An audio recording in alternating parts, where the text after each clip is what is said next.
ओम साईं राम। साईं सवेरा में आज मैं फिर बाबा के पावन वचन लेकर हाजिर हूँ। बाबा कहते हैं, मेरे बच्चे, आज बहुत पुण्यशाली दिन है। आज शनिचरी अमावस्या है। शनिदेव जो कि कर्माधिकारी हैं, कर्म फल दाता हैं, सबको उसके कर्मों के अनुसार ही न्याय प्रदान करते हैं। वह तुझे भी तेरे जीवन में न्याय अवश्य देंगे। तूने जो सब अच्छों बहुतों के साथ भला किया है, लेकिन उन्होंने तेरी उस भलाई का कोई भी सिला तुझे नहीं दिया, बल्कि हमेशा तुझे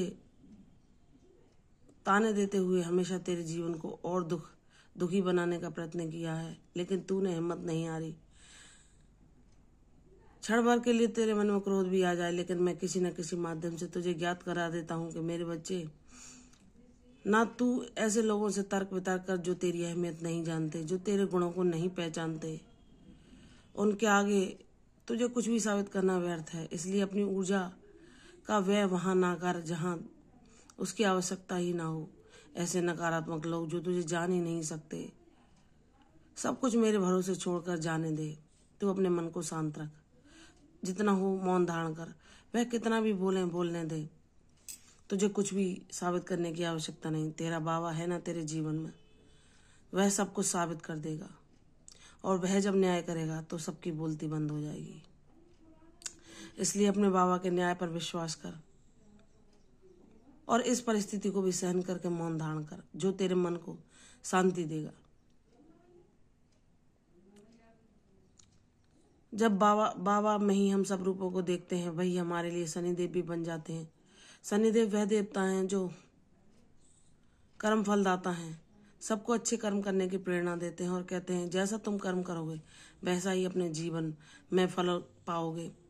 अगर तुमने कभी किसी के साथ अच्छा किया है तो तुम्हारे कर्म एक न एक दिन तुम्हारे पास अवश्य लौट कर आएंगे। लेकिन कुछ लोग तुम्हारे साथ अच्छा करने के बावजूद भी बुरा कर रहे हैं, तो जाने दो, यह उनका कर्म है। उनके कर्म को देखकर तुम्हें अपना व्यवहार नहीं बदलना है। तुम जैसे हो वैसे ही तुम्हें रहना है। तुम्हें सबके साथ भलाई ही करनी है। तुम्हारी ऊर्जा दैवी है। भगवान ने तुम्हें लोगों को सुख पहुंचाने के लिए, उनका भला करने के लिए, धरती माँ की सेवा के लिए ही तुम्हें जीवन दिया है। तो तुम्हें वही कार्य करने हैं। कौन क्या कर रहा है इससे तुम्हें कोई लेना देना नहीं। बाबा कहते हैं, अगर कोई उम्र में बड़ा व्यक्ति है और वह तुमसे अपशब्द बोल रहा है, तुम्हारी निंदा कर रहा है या तुमसे तर्क वितर्क कर रहा है, अपने खूबियां गिना रहा है, तुम्हारी कमियां गिना रहा है, और वह गलत कर रहा है, अनुचित कर रहा है, लेकिन फिर भी तुम शांत रहो, मौन धारण करो, उनकी आयु का ही सम्मान करो कि वह वृद्ध हो चुके हैं, उन्हें बोलने दो।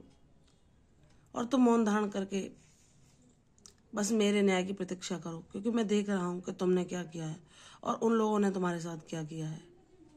तुम्हें तुम्हारे कर्म के अनुसार ही मैं जीवन में फल प्रदान करूंगा।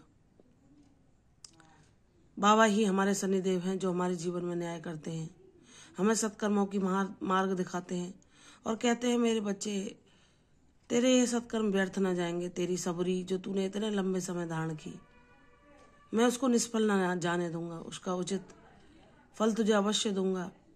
बस तू मेरे न्याय पे विश्वास करके, सारी चिंताओं को मेरे चरणों में समर्पण करके शांतिपूर्वक मेरा नाम जाप कर, जिससे तेरा जीवन सुखपूर्वक बीते। भले ही परिस्थितियां कितनी भी जटिल क्यों ना हो, तुझे कहीं से कोई मार्ग या समाधान नहीं मिल रहा, लेकिन मैं बता रहा हूं ऐसे संदेशों के माध्यम से, ऐसे तेरे जीवन में अनुभवों के माध्यम से, कि मैं हूं तेरे साथ हर पल, तेरे हर प्रयास को देख रहा हूं, तेरे हर कर्म को देख रहा हूं। मेरे बच्चे, मैं तुझसे प्रसन्न हूं। अगर कभी किसी अभाव के कारण अगर तू किसी को कुछ ना भी दे पाए तो उसके लिए मन में खेद ना करना, क्योंकि जितना तू दे रहा है वह बहुत है। जिस स्थिति में तू है, फिर भी तू लोगों की मदद करने की सोच रहा है। यही तेरा भाव मुझे प्रसन्न करता है। मेरे बच्चे, तुम अच्छे कर्म करो, यह ना सोचो कि तुम्हारे पास क्या है क्या नहीं। बाबा तुम्हें एक दिन इतना देंगे कि तुम चाहे जितना भी बांटोगे कभी कम ना पड़ेगा। मुझ पर विश्वास कर, तेरे जीवन में खुशियां शीघ्र दस्तक देंगी। तेरे जीवन में वह न्याय हुआ जिसकी तू मुझसे मांग कर रहा है। मैं तेरा न्यायाधिकारी शनिदेव बनकर तेरे जीवन में तुझे तेरे कर्मों का फल अवश्य प्रदान करूंगा। प्रसन्न रह, शीघ्र ही तेरी उन्नति होगी, सफलता तेरे कदम चूमेगी। प्रसन्न रहो, यशस्वी हो, दीर्घायु हो। कल फिर आऊंगी साईं वचन के साथ। साईं सवेरा में, तब तक के लिए ओम साईं राम।